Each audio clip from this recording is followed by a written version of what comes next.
Hey, what's up guys? So winter has finally arrived here in Michigan,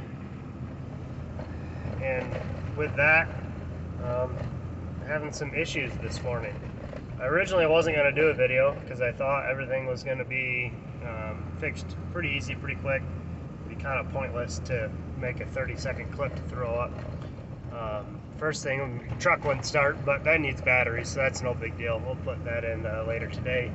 But I've got a little 25 horse tractor that we use for our food plots up north, and we use to plow my driveway and all that. And it would not start this morning. Normally you turn the key on, the glow or the grid heater will cycle, and as soon as that goes off, the thing fires right up, but it would not start. So come to find out, which I'll show you guys, the fuel filter bowl had, it was frozen. Like the bottom half of it was completely froze. So I must have had water in the system, and I'm thinking that my fuel gelled up.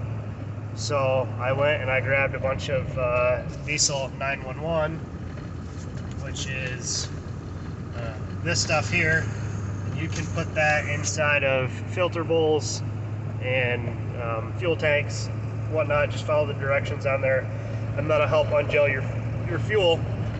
I ended up just getting a new filter element, and I cleaned the bowl out and put all that in, and it still wouldn't start afterwards. So I'm gonna do just a troubleshooting video and see if we can't figure out what's going on. Check for fuel, make sure that we're getting fuel to the pump, all that kind of stuff. I'm not sure if it has an electronic fuel solenoid or if it has just like a spring lever. Anyway, so I'm wondering that if I had a frozen filter bowl, that if something in the solenoid sticking or what. So anyway, let's go on a journey, figure it out. All right, so we got my tools out, and it's super cold out. Sorry about the wind noise. There's nothing I can do about that because I've only got my phone to videotape with.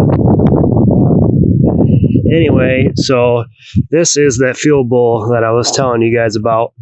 And then that there is just a little 12-volt fuel pump. So this is what that filter looked like. And this was in the bottom of the bowl. So that's no good.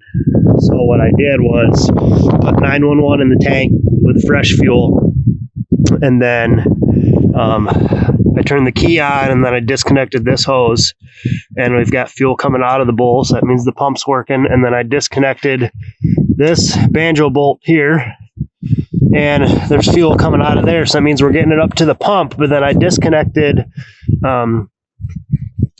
this line here. I don't know if you guys are going to be able to see this or not. Yeah, you probably can't see it, but it's... Oh, there we go. So you can see that's loose right there. So this is coming out of the pump, right? And then it goes up to my injectors. Now, when I loosened this up before, I was not getting any fuel out of this at all. So basically what that tells me is that I believe that this here is my fuel solenoid shut off. It's electronic on this one. And up, right up there, this fuse here is for my fuel solenoid shut off. It's a little 10 amp fuse. That fuse is good. So I'm thinking that we have a stuck shut off solenoid. So I've got a little buddy heater here. I got to go to the store and pick up another little propane tank, but then we're going to try and cover this with a tarp or a blanket and turn that thing on for a half hour or so and see if it warms it up. See if we can't get anything out of it. I'll turn the key on. I'll show you what this thing does in a minute.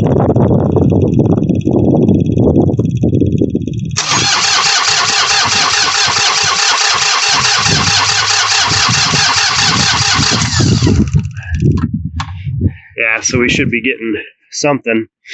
So I'll show you guys with this too in a minute. Put the heater out of the way.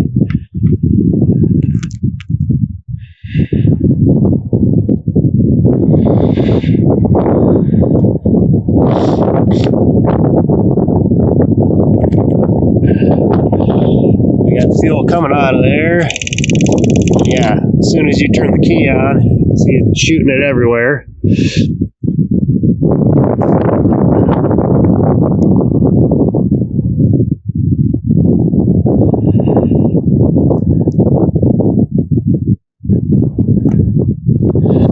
And I think we want this 14 millimeter guy here.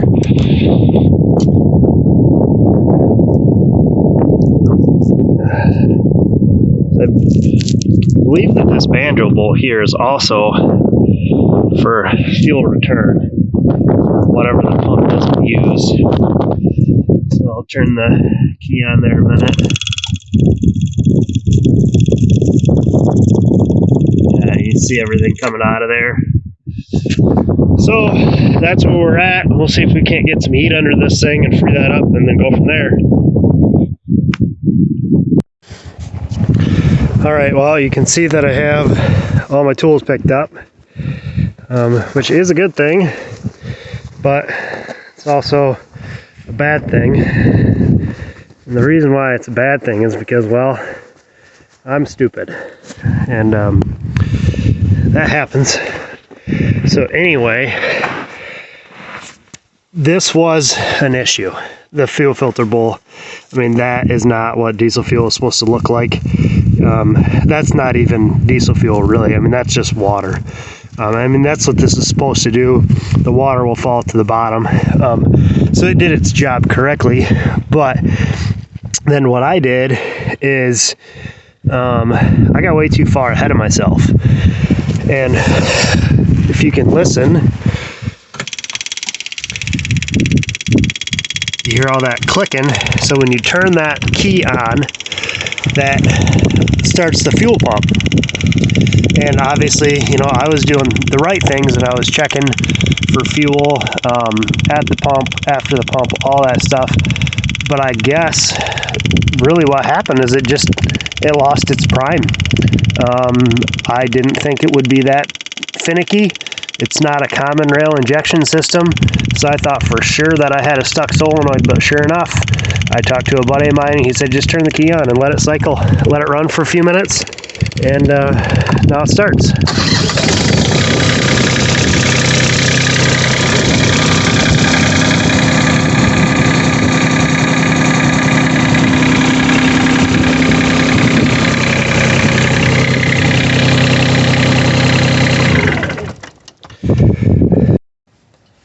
Hey guys, I just wanted to talk about that video real quick.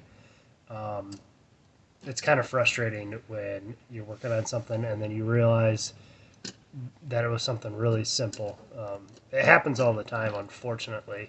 It just stings a little bit when, like myself, I would consider myself a professional. I do it as my career. Like, I work on diesels every day, semi-trucks, pickup trucks, tractors.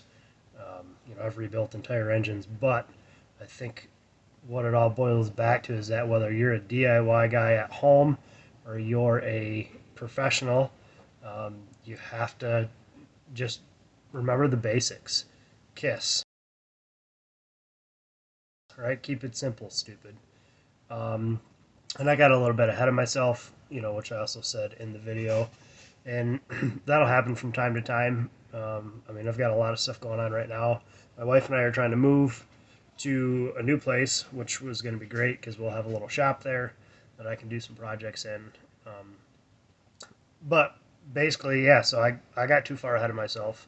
And not that a frozen fuel solenoid shutoff or fuel shutoff solenoid couldn't be the issue. I mean, that would cause almost the same exact conditions, because if you have, I mean, this is a newer tractor. It's a 2020 New Holland Workmaster 25, but because it's a 25 horse, there's no emissions on it.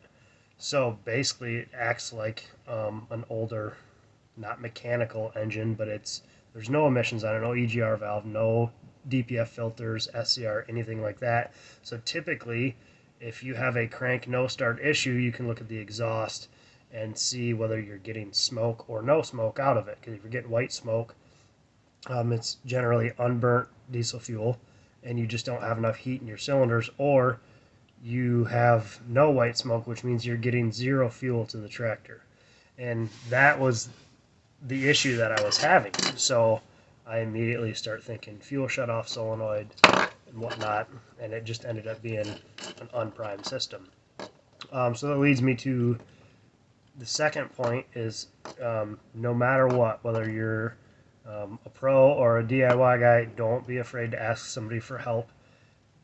But put in your due diligence first. Don't just go around asking everybody to do all your diagnostics and everything for you. That gets pretty annoying after times.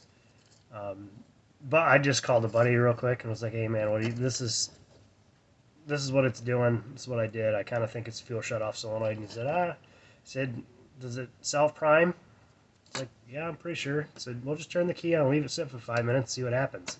Sure enough, that's what I did, and it started right up. So I wasted a whole bunch of time today, and I could have fixed it within, the first half hour, just changing the filter and letting it prime. But it happens. So I'm just putting this out there to show that, I'm human. I'm going to be very transparent with every video I do. So that way, hopefully, if somebody can learn from my mistakes if they decide to watch me, which would be crazy because I'm nobody special. But that being said, let's see. I have a new project sitting under there that I'm going to videotape. There's the cylinder head on the ground. Now, obviously, all this stuff's going to go on this pallet here, and it's going to be moved to our new shop. It's a 2006 5.9 Cummins, so it's common rail, and those, I'm not the first guy to do those. Millions of guys have done, well, I don't know, maybe not millions, but tons of guys have done videos on these things before. But I'm going to go through and do a complete, other than removing the engine and doing the teardown, I'm going to do a complete build video on this. So installing your main bearings, putting the crankshaft in, putting the tappets in before you put the camshaft in, all that kind of stuff. The machine work has already been done on this whole thing. I had it bored 20 over, did some head work to it, stuff like that. So I'm going to do an entire series on that, and then that's going to go in one of the trucks that I own. I bought a rust-free one out of Tennessee, and then hopefully coming up here soon, I've got a friend that's got an 87 or an 88 Ford Ranger, 4-speed with overdrive, 4-wheel drive. It was his dad's truck. It doesn't run anymore. I guess the engine seized up on it. And he's got two other known, one of them is a known good engine, and one of them is just a short block. Which a short block is basically just a block with a rotating assembly, which is like your crankshaft, pistons, rods, stuff like that. And we're just going to Frankenstein those two engines into one and then drop it in, get that going. So I'm going to do a couple build videos on that, and then my interior guy, like automotive interior, he has two, I think mid-90s or early 90s 4.3 GMs that came out of a Mercruiser. That one of them got hot. I don't know if the water pump on it failed or what exactly happened on those, because in those boat motors they pick up the lake water or whatever, and then they use that for the cooling system, at least to the best of my knowledge. If that's not correct, somebody correct me. But then I'm going to take those two engines and make them into one, because he said it got hot and he's pretty sure that it blew one of the head gaskets. So we're going to go from there, and I hope to post more videos here soon once we get done with this crazy move. But anyway, I just wanted to say something that, hey, everybody does dumb things. If you continue to watch my channel, I'm going to do a lot more dumb things. So hopefully you stick around, and thanks for watching.